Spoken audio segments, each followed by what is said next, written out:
at least from crypto anyway, generally because it's usable, because something good is coming from it. You know what's usable? What's that? Another beer. I was thinking the same thing. You want to go ahead and put this on pause here real quick, and we'll go ahead and pop open another beer. Oh, yeah. Okay, so we're just pulling out this Lidman's Framboise, which is raspberry lambic. And as I talked about, it's a wild yeast fermentation. It's a little bit sweet, but it's got more of a sour flavor. And as I was telling him, raspberries and cherries don't taste the same, so you actually haven't had this one. Okay, so I haven't had that one, but you find a brewery, you can just trust them. You know their beer is going to be good because, well, they just make good stuff. All right, I forgot there's a cork in here. Oh shit! No worries. I gotta go look for a bottle opener. Hang on one sec. All right, guys, welcome back. We got ourselves a corkscrew. Oh, all over me. You love that shit, don't you? Oh God! Oh, smells delightful.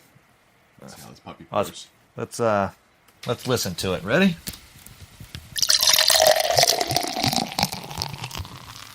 Oh, that's looks like fruit punch. Oh yeah, it's a nice fat head on it. It's got a really nice, deep, purplish red color, like a raspberry. That is gorgeous. It kind of looks like a smoothie almost. Oh yeah, but smell that. It smells like a fresh raspberry. I'm really excited to try this one here. Actually, I'm going to grab this rag here and wipe myself off. Man, dude, you got shit everywhere. Remember the that old movie American Pie where he just she touched him and he just blew his load all over himself? Yeah, I just did that. The bottle. You touched the bottle. I did. Trash can right to your left. Oh yeah, let's put those in there. Yeah. Oh, this smells amazing, dude. It almost looks like a cranberry juice. Oh yeah. See, beer makes everything better. It smells like a sherbet. A raspberry sherbet. It does. I got to tell you, while we were looking for this, Josh was super hungry. He was hangry, basically. Dude, it was getting serious. He was scarfing his food down. I was like, you know what? You're like that Snickers diva right now. You're like Caitlyn Jenner. Now have a Snickers, and when you're done eating it, you're like Bruce Jenner again. Dude, the head on this thing is actually like eating a sherbet. That is incredible. Oh, I normally don't much care for drinking the head off of a beer, but this actually, it's like eating a sherbet. Well, you've tried the cherry and the peach one, but this one is... That is really good. That's superior. The framboise is their best. I don't know what the fuck that means, but okay. It's French or Belgian or some kind of like shitty third world country word for raspberry. Okay. That tastes really fucking good, though. Kind of like when I'm going to put it in my girlfriend's dirt star. I call it her framboise star. Her dirt star. Yes. I like it. Give me a little bit of raspberry. Jesus. Oh, shit. That is really good, though. Oh, it's refreshing. Yes. It's not girly. It's got a real bite to it. It's got a nice tart bite. Yeah, not sweet either. No. I mean, it's sweet, but it's not overly sweet at all. It's like a fresh it's like drinking an alcoholic fresh raspberry. Yeah. Like these guys perfected this like 150 years ago. They never had to change it. Yeah, no, it's perfect. Oh, it is. I wish my girlfriend's ass would taste like this. Oh, man, this is fucking delicious. We should buy more of these. Absolutely. I would buy this by the case, but God, it was kind of expensive though. Wasn't that shit like $20 this bottle? No, this bottle was $6.95. Oh, really? Okay. Yeah, the big bottle. The big bottle's like 12 or 13 something. Okay, it's still definitely above my normal drinking beer price, but 12% alcohol. We'll see. We'll see how I feel after this one. Yeah. Well, considering you just ate, nothing. Well, I usually don't drink on an empty stomach. That's how I get sloppy drunk, and that's when bad decisions happen. I like bad decisions, especially when they're from females. Anywho, as we've discussed in the past, I like questionable decisions, poor decisions, not bad ones. Well, you don't want to be doing them. Kind of like when you see that pretty girl who's trying to buy, Bitcoin or some, Zcoin, and you help her out, and she's already drunk, and you're her next bad decision. Oh, Jesus. Oh, God. Anyway. Cockcoin. The new currency for women. You know what? Don't give anybody the idea. They'll be the next useless fucking crypto out there. It's already a useless crypto. Jesus, there are so many of them that they serve no purpose whatsoever, other than somebody said, "Hey, look, I made my own cryptocurrency." No shit, right? I launched my own blockchain. It ain't doing shit. Yawn. Anyway. So the way the crypto market's really going to take off here, like I mentioned with Proof, nobody's using it. But if people would actually use Proof, I think it would see a lot of market adoption. It's a sort of an insurance model, and I went over their white paper once in a. Wait, how are they an insurance model? Oh, you can actually bet on the success or failure of a business. House, Really? anything. Yeah. That sounds like going to the European Stock Exchange. You're gonna bet on the stock going up or down. You either make money or lose money. Yes, that's exactly it. Wow. Yeah. I want nothing to do with that. I'm running away, terrified. I mean, that's how typical insurance works. It's like finding a hot girl and betting whether it's really a boy or a girl, and then you have to actually close your eyes and open your mouth to find out. Okay, so I mean, there's a certain amount of information they have to provide about themselves, and I mean, it goes into far more detail. It's not just a blind bet of I think XYZ is going to work. Oh no, there's always got to be background information. I got that, but I'm not really seeing how that makes that coin's value go up or down. Well, they have provided the actual mechanism to make that happen. Okay. So you can put a lot of information out there and ask for people to, one, fund you, and two, provide you insurance to whether or not you're going to succeed or fail. Okay, so this sounds like something we actually need to delve a little deeper in, because it's interesting.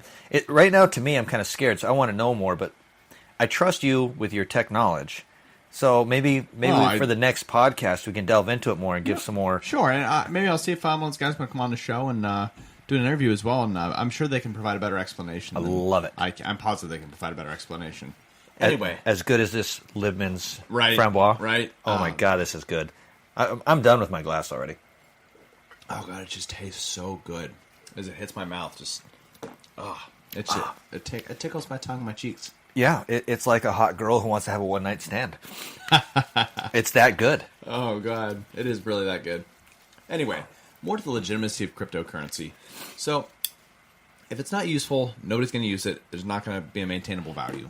But something the IBM Corporation, like the Umbrella Corp, they recently did is using crypto, and specifically blockchain, not necessarily even a currency, but just blockchain in general, to track a giant order of oranges, mandarin oranges for the Chinese New Year. I've seen you bring that up. That was 28 tons of mandarin oranges, or 3,000 cartons containing 108,000 fruits. I mean, this is kind of daunting to have to track anyway with some of the programming that you have as a shipping company or a construction company that's got a lot of tools. Right, and they have a lot of fucking paperwork. Tons. I don't understand why they have so many papers, but they do. Everyone has to sign off on his paper.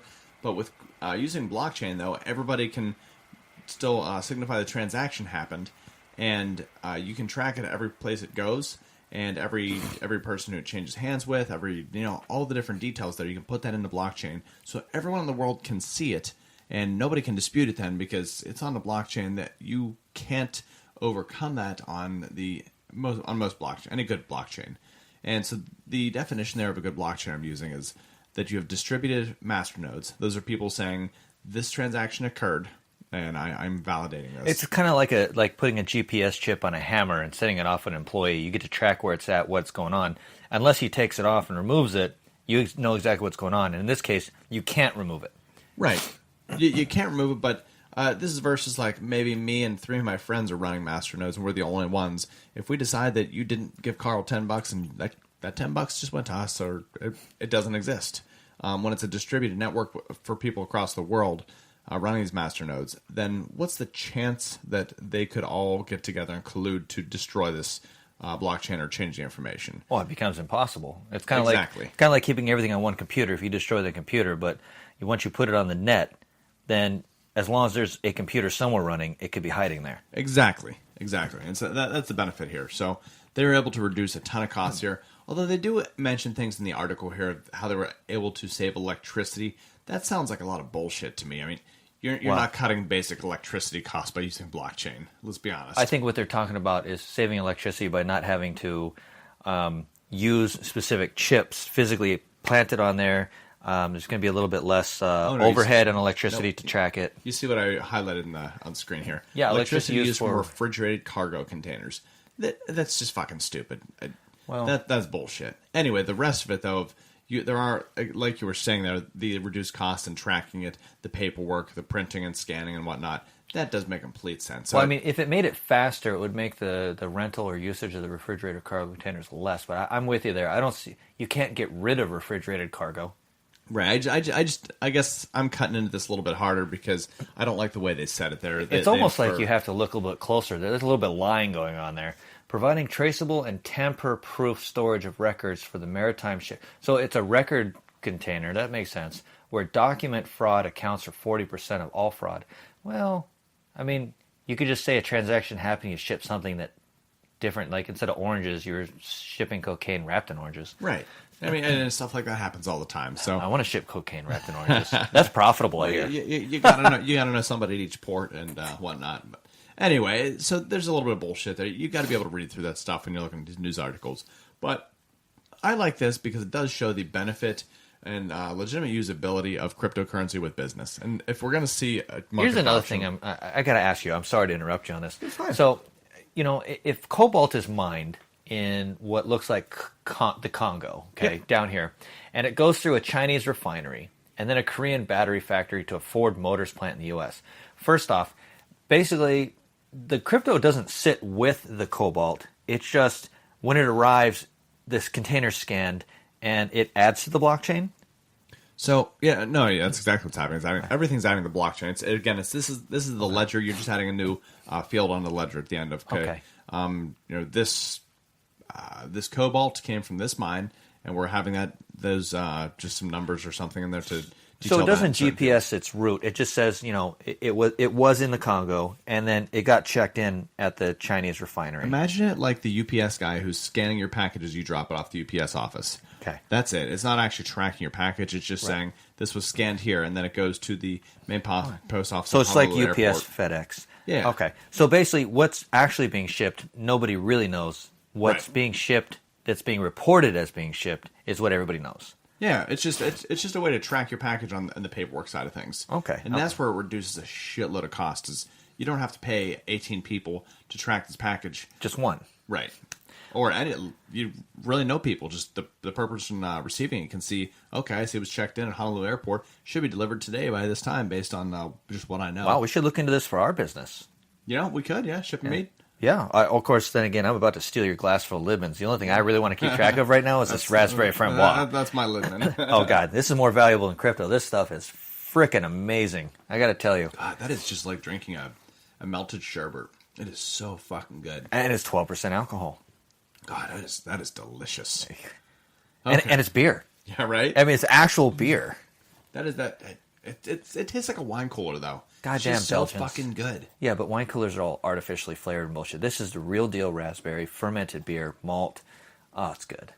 I got to tell you, though, there's a lot more transparency with producing beer than there is in the Honolulu government. Well, this is basically a third world country just in a first world country. Literally. The government, the politics, I mean, even look at the political ads around here. I feel like I'm in the Philippines or something where someone's cousin's going to get it just because they had $1,000. Even the Philippines are a little bit more transparent. Duterte's going to win, and he's going to kill a bunch of people he doesn't like. In this particular case, everybody's got a smile on their face. They're shaking your hand with a smile in the front, and in the back with their other hand, they're stabbing you in the back without you realizing it. And that seems to be the political, weather here. Yeah. One of the things I would like to bring up is we'll start off with an older one, touching on some of the newer stuff that came out. The Kealohas. And the Kealohas are a man and wife, and one was the police chief and the other one was the head prosecutor at the same time. I mean, talk about nepotism. Conflict of interest, for sure. Hugely. So they were pinning crimes on other people and things that they were doing and getting away with money laundering, racketeering, prostitution. I believe there was some bribery involved. Oh, yeah, and apparently she was having an affair with some firefighter. Yeah, Jesus. With sexually explicit photos, evidence of the affair. Fucking gross. He must have just not cared. He's like, I'm going to bang like the head of the state here. He had to have been using Viagra because I looking at that, my dick wants to hide in my body and not get bigger. Remember, in Hawaii, men fuck other men in dresses with beards. Really? Oh, do mahos? That's like, come on. With a beard, though, it's pretty gross. I mean, haven't you driven around Chinatown? Next time we're in Chinatown, I'm going to point them out. But dude, I don't know if you've noticed, but I just when I'm on a mission, like we're in Home Depot today, and I'm pointing out the look of a tape measure. Like, oh yeah, she does have a nice ass. Like, fuck, man. Like, I don't go around looking at everything to see if I want to stick my dick in it. Like, I was actually looking for a tape measure. But it's nice to have something nice around you. But my issue is you and I come from the mainland, and most people have a standard of some sort. And they kind of date within their range of looks. Yeah. Okay. In Hawaii, they will put their dick in a she monkey. Literally, I don't know what their deal is. Like the